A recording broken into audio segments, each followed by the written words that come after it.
Salut à toutes et à tous, c'est Warning Sniper HD. Alors aujourd'hui on se retrouve pour un tout nouveau commentaire sur Call of Duty Modern Warfare 3 pour une tentative bombe nucléaire, ou plutôt tentative bombe MOAB au Barrett sur la map Baccarat.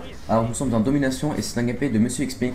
Alors c'est l'ami d'un ami qui m'a contacté pour justement que il m'a dit voilà, j'ai fait un bon gameplay au Barrett, est-ce qu'il t'intéresserait? Alors j'ai vu le gameplay et franchement il est super bon. Il va faire de beaux petits clips, il va enchaîner un peu scope, il va pas mal rusher. Il va avoir une petite séquence, il va un petit peu temporiser. Je dis pas camper parce que ça faut pas l'oublier. Un mec qui campe, pour moi, la vraie définition d'un campeur, c'est un gars qui joue avec une mitraillette. Par exemple, je pars jouer ou un fusil d'assaut quoi, par exemple, il va jouer avec la CR, il va rester dans son point, viseur fixe, il va pas bouger de la partie. Ça c'est un campeur. En gros c'est un mec qui sert à rien. Mais un mec qui est au snap et qui reste dans un bâtiment toute la partie, faut pas l'insulter. Enfin voilà, je vais pas dire faut pas l'insulter, c'est en gros c'est le vrai rôle d'un sniper. C'est pas le rôle d'un sniper, c'est pas un mec qui trickshot, qui feed. C'est vraiment protéger ses coéquipiers ou jouer les objectifs. Donc voilà. Alors sur cette partie vous allez voir, comme j'ai dit, il va au niveau du gameplay, il va pas mal rusher, il va faire de beaux clips. Il va avoir une petite séquence, voilà, il va un petit peu temporiser, mais ça va durer même pas 30 secondes. Ce qui est assez stylé, c'est que vous allez voir, il va être 18 kills d'affilée, ou 17. Et d'un coup il va sortir, il va se mettre à rusher comme un porc en gros pendant tout le gameplay. Il savait pas qu'il y avait cette bombe MOAB.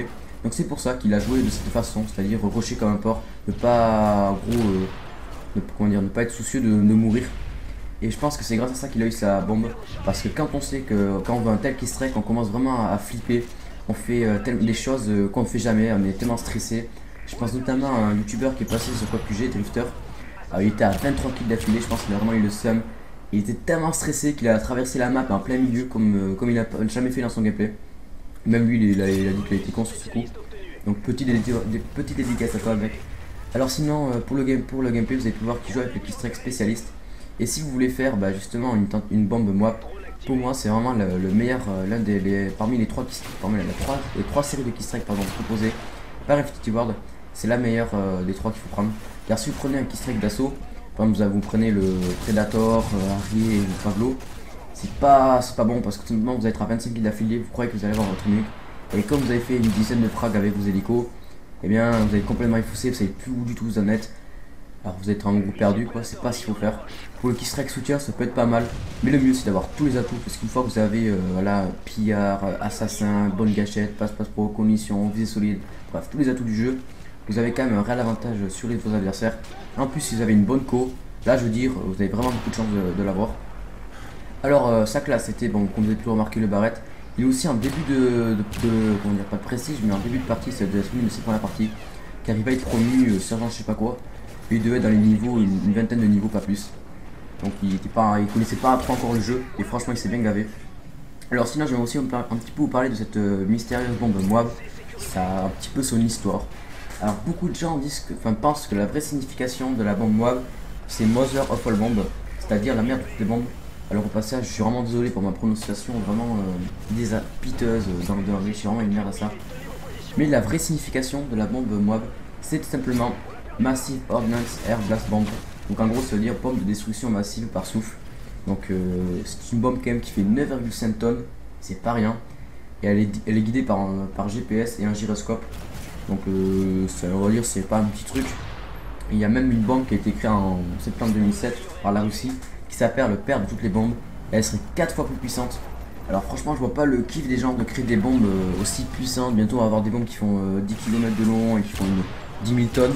En gros il y aura toujours des connards qui vont la faire péter. En gros bientôt la terre il n'y aura plus rien à cause de ces genres de bombes. Mais l'utilisation de la MOAB, en fait je veux dire c'est un petit peu con.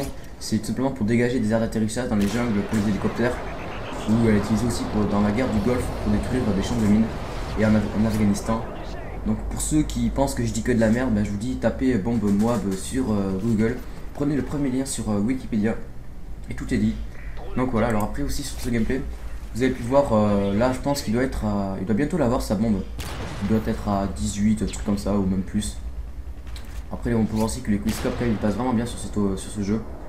Et d'ailleurs je trouve que les quickscopes passent encore mieux que sur Modern Warfare 3 et que Modern Warfare 2 pardon.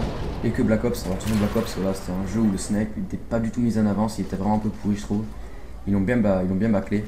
Alors que sur Warfare 3, il est pas mal, même si à mon goût, on fait un petit peu trop l'hit marker avec le L118. Je trouve qu'ils auraient dû quand même mettre plus de dégâts un sniper à verrou qu'un Barrett. Parce que l'utilisation du Barrett c'est quand même plus facile qu'un sniper à verrou.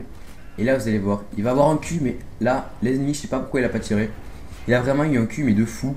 Moi à tous les coups j'aurais été mort. Franchement il a eu beaucoup de chance.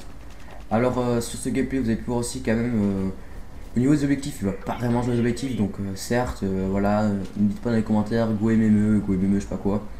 Bon voilà quoi, c'est pour moi en domination ça sert pas de capturer tout le temps tous les drapeaux. Dès qu'on en a deux c'est bon, on est pas obligé de capturer le troisième. Alors là, la séquence de camp que je disais un truc qui aimait, c'est là il va faire 2-3 frags, pas plus. Il va temporiser dans ce bâtiment 30 secondes, même pas une minute. Alors vous avez pu voir aussi en début de vidéo que j'ai mis l'intro de Code QG. Parce que j'aimerais vraiment l'envoyer ce gameplay. Car avec une telle partie de barrette, c'est pas tous les jours qu'on en fait une. Et en plus, peut-être qu'il va avoir, peut-être qu'il va pas avoir sa bombe. Et en plus c'est que du rush. S'il aurait su qu'il avait cette bombe, je pense qu'il aurait vraiment campé dans son coin. Et le gameplay serait beaucoup moins intéressant. Et là, c'est là qu'il a eu sa bombe, voilà. 24 kills d'affilée, bombe moi.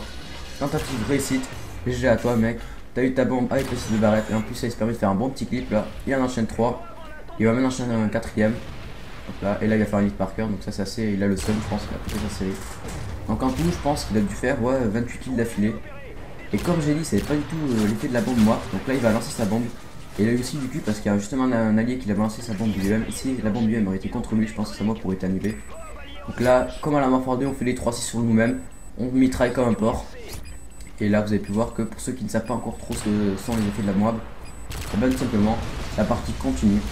Donc voilà, il était un peu étonné je pense sur le coup. Il attendait que la partie se termine mais non, mec tu dois encore continuer la partie. Alors les effets de la Moab pour ceux qui ne savent pas tout simplement, vous avez la partie, voilà il y a une sorte de fumée comme ça, c'est un peu un décor chaotique.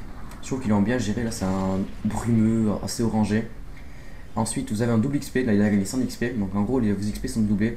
Et pas qu'à vous, toute votre équipe bénéficie d'un double XP. Et en plus les ennemis d'en face ont une sorte de bombe UM qui sera activée jusqu'à la fin de la partie. Donc en gros ils sont un peu dans la merde, ils ne peuvent plus envoyer de drone, plus de Cobra, plus rien. Franchement je trouve que moi la bombe nucléaire sur Warfare 3, elle gère le pâté. C'est vraiment mais une tuerie par rapport à Warfare 2 où il fallait faire entre guillemets 7 kills d'affilée avec son arme. Ensuite on reste dans son coin, le Harry fait les 4 kills, là c'est un mitrailleur hélico. Et ensuite on est sur une bombe map du genre High Rise, Afghan ou encore Westland. C'est bon, on fait les 14 frags restants avec son mitrailleur, on a la nuque, on la balance, c'est bon, la partie se termine. Et ça c'est vrai que la partie se termine avec une bombe nucléaire, je trouve que c'était un petit peu chiant. Parce que déjà on l'a envoyé vraiment trop tôt, c'est-à-dire la partie commençait, 4 minutes après, boum, il restait encore 6 minutes de gameplay de partie à jouer. Il la balance, donc ça c'est assez chier. Surtout si une personne faisait un putain de gameplay, là il était à l'intervention, il était en train de faire du 20-0, les petits trous sont BG et tout. Donc quand on voit sa bombe nucléaire, ça y est la partie terminée, je pense qu'il a bien le seum. Et je trouve que franchement sur ce Warfare 3, ils ont beaucoup géré.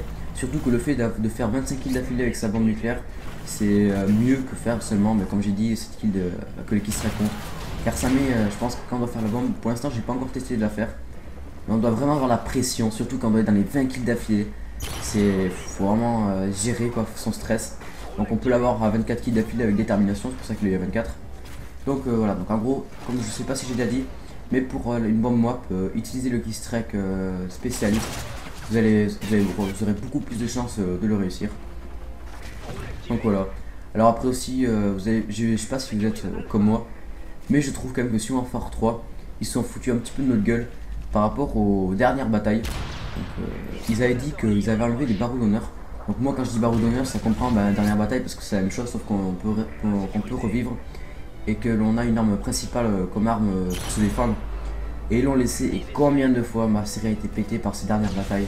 Alors certes, quelque part, moi je trouve que le keystrike Deathstreak là, ça peut être pas mal pour les personnes qui sont en difficulté, qui meurent, des fois les mecs font du 5-24, bon, ça peut être pas mal d'avoir genre je sais pas, un atout morphine, ou se dépasser vite, c'est bien. Mais tout ce qui est martyr, dernière bataille, là encore il est mort à cause de ça. Et qu'en plus, que quand un ennemi tue l'ennemi en dernière bataille, que le frag ne vient pas à vous. Ça franchement je trouve qu'ils n'ont pas géré. Ils auraient dû faire comme sur Black Ops avec les barreaux d'honneur. Quand un allié tue le barreau d'honneur, le frag vient à vous. Bon voilà, après je pense que peut-être avec une mise à jour ils vont rectifier cela. Et j'aimerais aussi vous dire une chose avec le mode studio, faites très attention. J'y pense maintenant. Si vous faites des commentaires comme nous sur YouTube, pensez à enregistrer vos parties assez rapidement. Parce que moi j'avais une très bon gameplay en R&D. J'avais dû faire du 21 victimes pour 2 morts, un truc comme ça. Donc j'avais bien rushé. Et j'ai eu un message d'erreur, voilà, j'ai voulu le commenter. Et là j'ai eu boum, système, erreur, je sais pas quoi.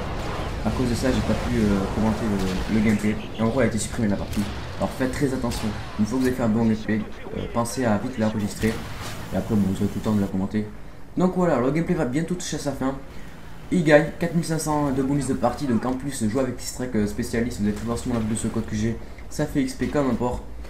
Donc voilà, alors j'espère que ce gameplay vous aura plu. N'hésitez pas à laisser un petit commentaire, un petit pouce vert. Et je vous dis à bientôt pour un prochain gameplay. Ciao tout le monde.